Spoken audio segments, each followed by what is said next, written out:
Anaphylaxis is a severe systemic hypersensitivity reaction that is characterized by the rapid onset of life-threatening airway, breathing, or circulation problems. The word itself is derived from ancient Greek, where ana means against and phylaxis means protection, signifying the loss of intended protection by the immune system, with hypersensitivity meaning an excess or unnecessary reaction of the immune system. Anaphylaxis is driven by the rapid release of inflammatory mediators from mast cells and basophils, most commonly via an IgE-mediated mechanism, and is known as a type 1 hypersensitivity reaction. On initial exposure to an antigen, a susceptible individual produces IgE antibodies specific to that antigen. These IgE molecules then bind to high-affinity Fc receptors located on the surface of mast cells and basophils. At this stage, the individual is sensitized but typically asymptomatic. Upon subsequent exposure to the same antigen, the antigen binds to the IgE molecules on the surface of these cells, causing cross-linking that triggers rapid degranulation of mast cells and basophils. Degranulation leads to the release of multiple preformed and newly synthesized mediators, including histamine, prostaglandin D2 and leukotrienes, as well as tryptase, nitric oxide, and platelet activating factor. These mediators enter the circulation and produce widespread systemic effects. In some individuals, similar mechanisms may result in a localized reaction rather than systemic anaphylaxis. Airway compromise occurs through two main mechanisms. One is increased vascular permeability, causing tissue edema, for example laryngeal swelling, and the second is smooth muscle contraction, leading to bronchospasm. Together, these can result in significant airway obstruction and impaired ventilation. Circulatory effects can include shock, which in anaphylaxis results from a combination of reduced myocardial contractility, peripheral vasodilation, and increased capillary permeability, leading to rapid fluid extravasation. This fluid shift can be profound, with some sources suggesting that up to 50% of the intravascular volume may move into the extravascular space within minutes. There can be skin and gastrointestinal manifestations as well as a result of the vasodilation, increased vascular permeability, and smooth muscle contraction. There can be urticaria and angioedema, and if the GI tract is involved, abdominal pain and vomiting. There can also be itching as a result of the histamine release. Looking at these mechanisms, we can see the rationale for adrenaline. It directly counteracts the pathophysiological processes through its stimulating effect on adrenergic receptors. Through alpha-1 receptors, it causes peripheral vasoconstriction, thereby reversing vasodilation, increasing systemic vascular resistance, and helping restore blood pressure. Through beta-1 receptors, it increases heart rate and contractility, counteracting myocardial depression, and overall improves cardiac output. And through beta-2 receptors, it relieves bronchospasm by inducing bronchodilation, and as such improves airflow. And through beta-2 receptor stimulation on mast cells and basophils, there is stabilization of these cells, reducing further inflammatory mediator release.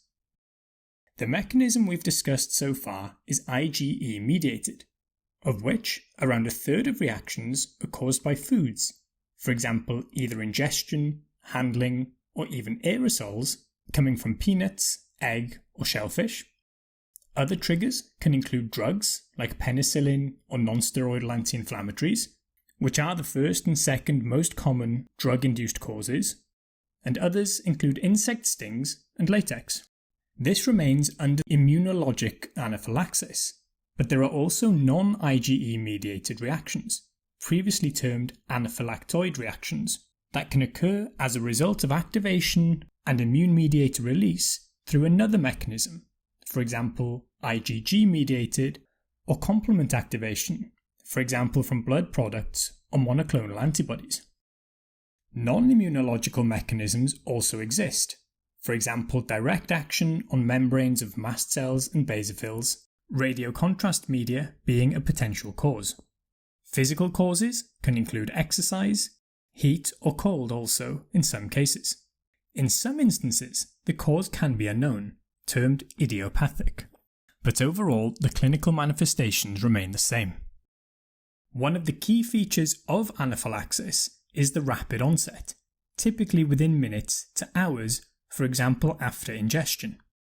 Angioedema, meaning swelling of the subcutaneous or submucosal layers, this can affect the throat and tongue, leading to a sensation of the throat closing or difficulty breathing or swallowing. Evidence of airway involvement could also include stridor, defined as a high-pitched inspiratory noise that is caused by upper airway obstruction, or voice hoarseness. Evidence of respiratory distress can include paradoxical movements of the chest and abdomen, use of accessory muscles of respiration, and tachypnea, meaning an elevated respiratory rate. There may be no breath sounds on auscultation if ventilation is sufficiently affected, termed silent chest. Otherwise, there may be wheezing audible. Hypoxia may be present, and the increased work of breathing can predispose to fatigue, and anaphylaxis can result in respiratory arrest and death. Evidence of circulatory compromise can include hypotension or shock, and there may be a compensatory tachycardia, with normal values being 60 to 100 beats per minute. Bradycardia is a late finding and may signal peri-arrest. Other features suggesting circulation compromise include chest pain as a result of myocardial ischemia, syncope, and pallor.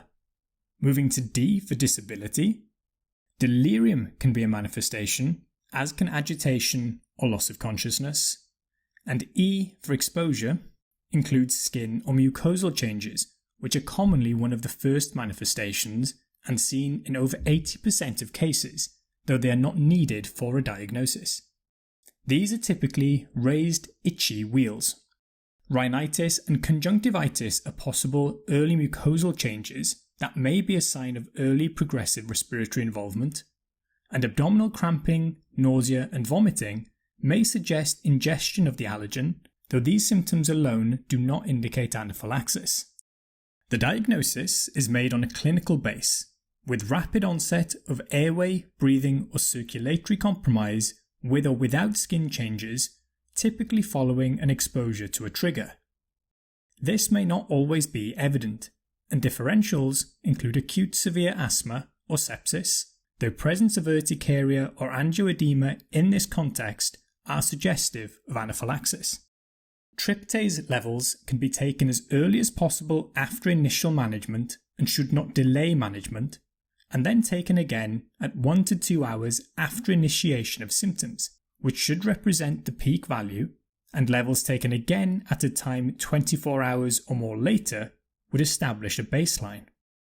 It is estimated that 1 in 300 people will experience anaphylaxis in their lives, but mortality, if treatment is started promptly, is under 1%.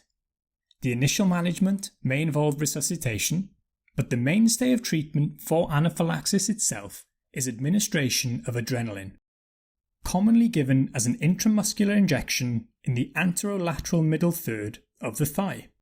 This is usually a 1 in 1,000, so 1 mg in 1 milliliter preparation, with 0.5 mg being given in adults.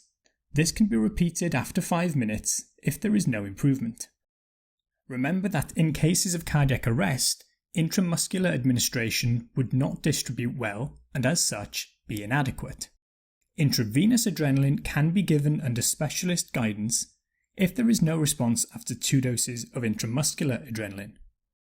Note that the intramuscular dose is a much smaller volume and so is easier to inject. Also notable are people taking beta blockers may be resistant to adrenaline, in which case glucagon may be used to overcome the beta blockade. Removal of the trigger is also recommended if possible, for example removal of insect stingers, or stopping any drugs or infusions thought to have caused it.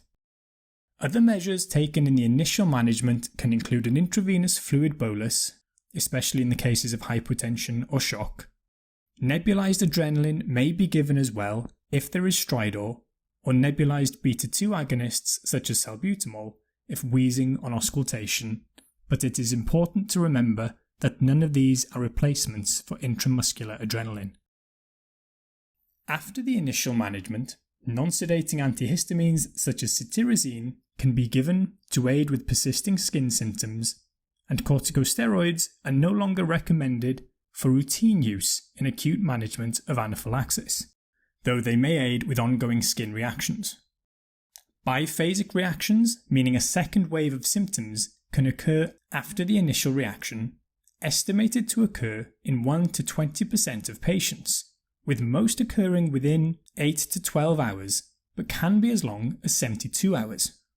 Observation is therefore recommended, with the duration varying based on severity of the initial attack, as well as other factors such as autoinjector training and availability of home support. On discharge in the UK, patients should have 2 autoinjectors, as well as follow-up with a specialist allergy clinic for identification of the cause, further education, and long-term management to reduce likelihood of further episodes and to prepare for them if they do occur. Immunotherapy or desensitization is an option in some cases where the person is gradually exposed to small, increasing doses of the trigger in order to desensitize them and reduce the risk of anaphylactic reactions.